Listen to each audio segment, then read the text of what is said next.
आज के इस एक्सप्लेनर में बात करेंगे एक ऐसे मेगा प्रोजेक्ट की जिसने सबका ध्यान खींचा है, द ग्रेट निकोबार प्रोजेक्ट।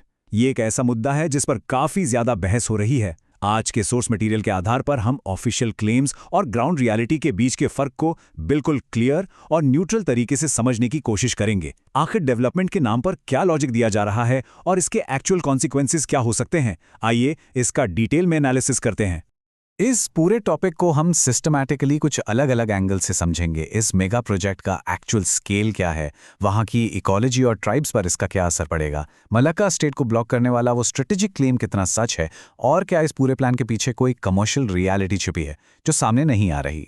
तो चलिए सीधे शुरू करते हैं और देखते हैं इस प्रोजेक्ट का इकोलॉजिकल इम्पैक्ट।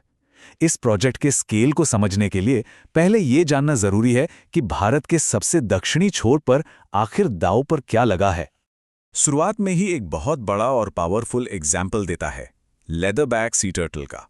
सोचिए, एक ऐसा जीव जो डायनासोर के वक्त और एस्ट्रॉयड स्ट्राइक जैसे महाविनाश से भी बच गया, आज उसके 90% से ज्यादा नेस्टिंग साइट्स यानी गैलाथिया बे में उनके प्राइमरी घर हमेशा के लिए खत्म होने की कगार पर हैं। इस प्रिस्टीन एनवायरनमेंट को पूरी तरह से बदल देने वाले इस मेगा प्रोजेक्ट के 4 मेन पिलर्स हैं।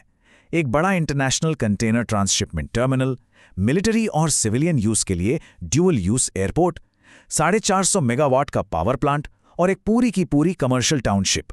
सोर्स कहता है कि इस टाउनशिप में करीब 3.5 से 6.5 लाख लोगों को बसाने का प्लान है।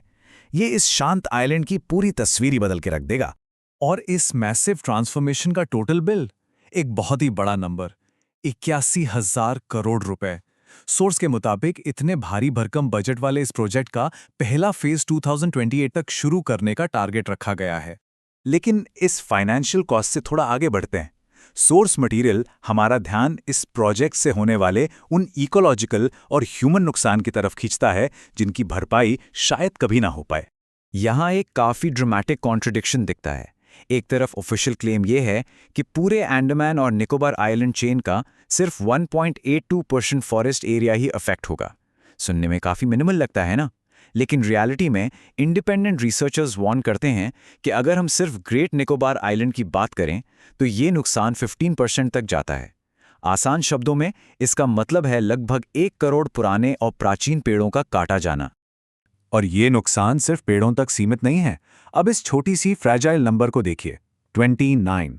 2011 के सेंसस के मुताबिक ये नंबर ग्रेट निकोबार पर रहने वाली शोम्पेन जनजाति यानी इंडिजिनस ट्राइब की पूरी आबादी थी।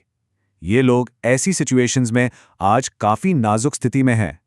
इंटरनेशनल एक्सपर्ट्स यहाँ एक बहुत ही सीरियस वार्निंग देते हैं। जब इस आइलैंड पर लाखों बाहरी लोग आएंगे तो इन आदिवासियों के लिए एक इम्यूनोलॉजिकल वल्नरेबिलिटी का खतरा पैदा हो जाएगा, क्योंकि इन लोगों का बाहरी दुनिया की बीमारियों से कभी सामना नहीं हुआ है, इसलिए इनके पास इम्यूनिटी नहीं है। सोर्स इसकी तुलना हिस्ट्री के उन नेटिव अमेरिकन से करता है जो बाहरी संपर्क में आने पर नई बीमारियों की वजह से ट्रैजिक तरीके से मारे गए थे। तो सवाल ये उठता है कि इतने बड़े डिसरप्शन और पोटेंशियल खतरे के पीछे ऑफिशियल जस्टिफिकेशन आखिर है क्या? यहां सोर्स हमें जियोपॉलिटिकल आर्ग्यूमेंट्स और नेशनल सिक्योरिटी की तरफ ले जाता है। नैरेटिव ये सेट किया जा रहा है कि इस प्रोजेक्ट से भारत को मलक्का स्ट्रेट पर चीन की ऑयल सप्लाई को चोक करने में मदद मिलेगी। लेकिन ज्योग्राफी हमें एक अलग ही रियलिटी दिखाती है। सोर्स पॉइंट आउट करता है कि ग्रेट निकोबार असल में अंडमान सी में है और मलक्का स्ट्रेट के actual 2.8 kilometre narrow choke point से लगभग 200 से 300 किलोमीटर दूर है। असल चोक पॉइंट तो सिंगापुर, मलेशिया और इंडोनेशिया के पास है। और वैसे अगर मान भी लें कि इस चोक पॉइंट को ब्लॉक किया जा सकता है, तब भी क्या यह क्लेम वैलिड होगा? सोर्स हाईलाइट करता है कि चाइना एक्चुअली पिछले कई दशकों से बिल्कुल इसी एग्जैक्ट सिनेरियो के लिए खुद को तैयार कर रहा है। इस टेबल पर एक नजर डालिए। ये ब्रिलियंटली इलस्ट्रेट करता है कि चाइना ने पहले ही कितने सारे ऑल्टरनेटिव रूट्स डेवलप कर लिए हैं, चाहे वो म्यांमार से आने वाली लैंड पाइपलाइंस हो, पाकिस्तान का ग्वादर पोर्ट हो, सेंट्रल एशिया और यूरोप के ट्रेन कॉरिडोर्स हो, या फिर आर्कटिक और सुंडा या लुम्बॉक के नई सी रूट्स हों। जब उनके पास इतने ऑप्शंस हैं तो ये पूरी चोक पॉइंट थियरी ही काफी डिबेटेबल बन जाती है। अब जब स्ट्रेटेजिक जस्टिफिकेशन ही थोड़ा वीक लगने लगता है तो क्रिटिक्स का ध्यान इस प्रोजेक्ट के अप्रूवल प्रोसेस पर जाता है, और यहाँ पर कुछ ऐसी सीरियस प्रोसीजरल कंट्रोवर्सीज हैं जो सच में ध्यान देने लायक हैं। सोर्स कई अजीब और अलार्मिंग एडमिनिस्ट्रेटिव शॉर्टकट्स को आउटलाइन करता है, जैसे फॉरेस्ट राइट्स एक्ट के तहत क्रूशियल स्टेप्स को बाईपास करना। सब डिविजनल कमेटी से आदिवासियों का रिप्रेजेंटेशन ही गायब था। जिस ग्राम सभा के बेसिस पर फॉरेस्ट लैंड डाइवर्ट की गई, उसमें सपोजिटली एक भी आदिवासी मेंबर नहीं था। और सबसे हैरान करने वाली बात यह बताई गई है कि इतने मैसिव प्रोजेक्ट का एनवायरमेंटल इम्पैक्ट असेसमेंट अलेजिडली सिर्फ 6-7 दिन के अंदर ही जल्दबाजी में अप्रूव कर दिया गया। अब एक बार इस टाइमलाइन पर गौर करते हैं। 1997 में गलाथिया बे को एक protected wild life sanctuary declare किया गया था। 2020 के ऑफिशियल गवर्नमेंट मैप्स में वहां की वाइटल कोस्टल कोरल रीफ्स साफ दिखाई दे रही थीं। लेकिन 2021 आते आते जैसे ही प्रोजेक्ट शेप लेने लगा, सैंक्चुरी को अचानक डीनोटिफाई कर दिया गया और नए मैप्स में अलेजिडली उन रीफ्स को इरेज ही कर दिया गया। ये सब ट्रांसपेरेंसी पर काफी बड़े सवाल खड़े करता है। खैर, अगर मिलिट्री लॉजिक जियोग्राफिकली फ्लॉड है और एनवायरनमेंट की कीमत इतनी कैटास्ट्रोफिक है, तो इस प्रोजेक्ट का असल पर्पस क्या है? सोर्स अब हमें इसके अंडरलाइंग कमर्शियल इंटेंट की जांच करने को कहता है।